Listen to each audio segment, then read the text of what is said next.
This is OwlUp, where learning happens in minutes, not hours. For a deeper journey, explore all our courses at owlup.co. Now, let's dive in.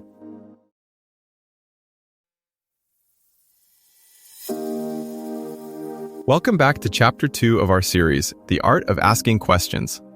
In this episode, titled Socratic Method, an Ancient Tool, we'll explore the fundamentals of this timeless technique and how it can sharpen your questioning skills. So, let's dive in.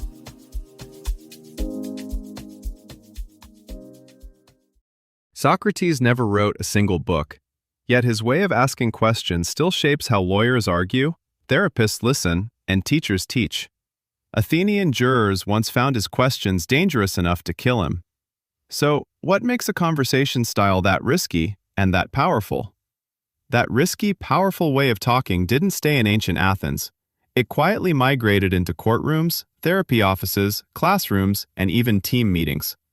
A Harvard law student on the hot seat, a client in CBT unpacking a stubborn belief, a product team debating a launch, each is shaped by this same questioning tradition, even if no one names it. What's striking is how modern it feels. In a world drowning in takes, tutorials, and ultimate guides, it centers something rarer: disciplined curiosity. Instead of praising quick answers, it rewards better follow-up questions. Instead of who's right, it keeps asking, what are we missing? Think of a software debugger stepping through code, line by line, to find the exact point where things break. Socratic questioning does that for your assumptions, systematically testing them until only the most resilient ones remain. Across history, the people most transformed by this way of talking weren't just good arguers. They were unusually good listeners to their own thinking. In Plato's Apology, Socrates doesn't lecture the jury, he walks them, step by step, through their own claims until the ground under their feet feels different. That same shift happens today when a law professor pushes past a student's first answer, or a therapist gently tracks the jump from, I made a mistake, to, I'm a failure. The power isn't in winning, it's in noticing where your thinking quietly changes lanes.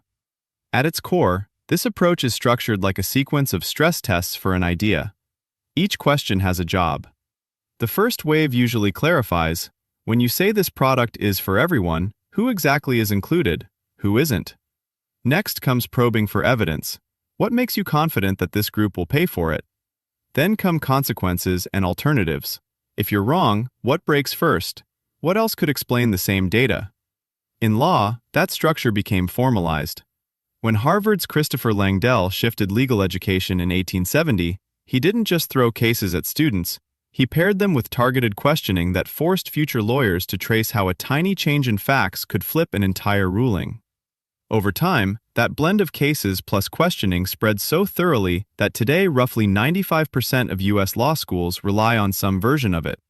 The goal isn't to memorize precedents, it's to train minds to navigate ambiguity under pressure. Psychology adapted the same spine of questions to a very different purpose.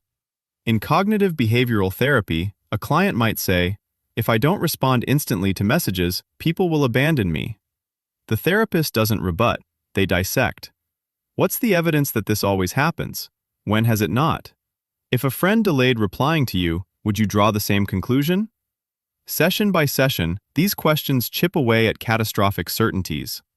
Data from places like the Beck Institute, still being refined and verified, suggests that this process, when done well, can coincide with large drops in depressive symptoms. STEM education borrows the pattern too, but aims it at problem solving. In a physics lab, an instructor might ask, what would have to be true about friction for your result to make sense? How could we check that? In code review, a senior engineer might press, what assumption about user behavior sits under this shortcut? How would we know if it stopped being true in production? The surface topics differ. The underlying choreography of questioning is strikingly consistent. Across these fields, the method functions less like a debate tactic and more like a disciplined protocol. Start from a claim, systematically test its foundations, and let the revised picture emerge from the answers themselves. In a product meeting, a designer insists, the sign-up flow is simple. Instead of arguing, the team runs a mini Socratic drill on the claim itself.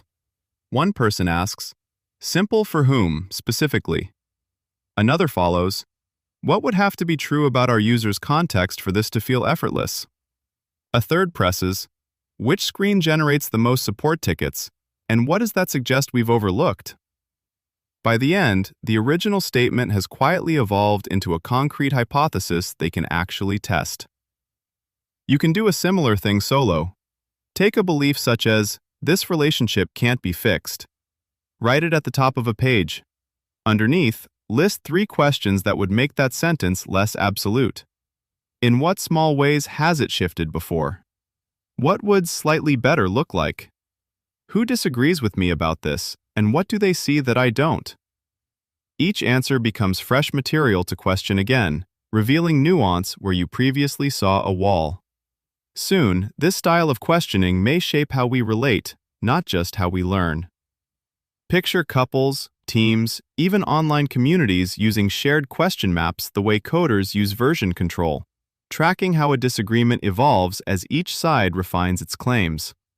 AI tools could flag when a discussion loops or polarizes and suggest targeted questions that reopen stuck topics.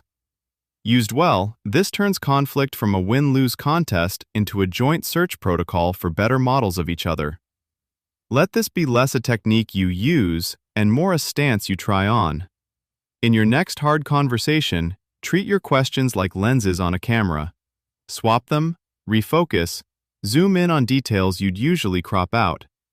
Notice which questions open people up, which close them down, and how often a better question quietly beats your smartest speech. Start with this tiny habit. When you catch yourself saying, "I'm sure I'm right about this," pause and ask yourself one Socratic question that starts with, "What if?" For example, what if the opposite were true? The next time you disagree with someone, repeat back their point in one sentence and ask, "Did I get that right?" before replying. When you notice a strong emotion about a belief, like frustration or certainty, silently ask, "What evidence would actually change my mind on this?" and then move on with your day. This was OwlUp, your daily step forward.